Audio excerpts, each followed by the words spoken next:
mà sai cái channel lên trình tu tế giờ vãi chúng lòng thu cái xe tuôn trùm chư cắn Mizo ram thì buổi khác lẽ mày thì tụi mình mang lên đó na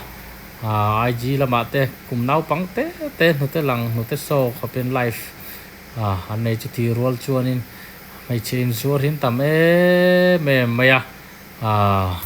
sẽ bay thì mày không mò thì hin tầm mày buổi khác không mày cần Mizo ram tu kan din mon hi mangan thak le meni zol nei sai khu man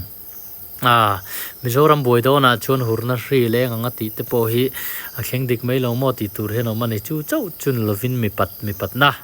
om le ta mi pa te po hian in mi pat pui te ti me yang bei sei hian in Inzuar te bei sei te le mol pho ta mi pa te po ni se mei chela ga uire ni lovin mi pa la ga uire ti me yang mo tiang te po hin lo tam ta le me thì roll chuan in Facebook te IG te Twitter te rang polu tila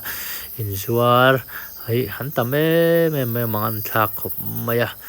boi thak khop mai kan nun dan hi kan sim vat angai ni he ka video siam te po hi an lo tam takin lo en lok puinan mangula ti angai Inzuar te pe thin ti vel heng ho te po hian in an lo ria se ti ka du ni sim ro và năm chu nai to en ti kha chu wangin tiang ringot thi boi pui lo hian in thil dang te boi pui la athale mai kan nun dan hi over ma amma to ni kan zalen lit tu ka Mizoram hi chu wangin tu nang re nga nun uluk lo kan khusak chuan in akin hun hi malam hun thim le ani pathian rim na ti kan to kang ti te po lo mani kan Mizo Hmeichhia te po ni se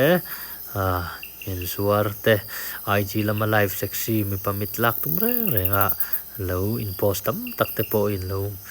heng te po hi lo film purnan mangula chu chau chun lovin mi che Inzuar te mi pa Inzuar te po hianin kanun dan sim ngai le ani ti kha an soi du bokani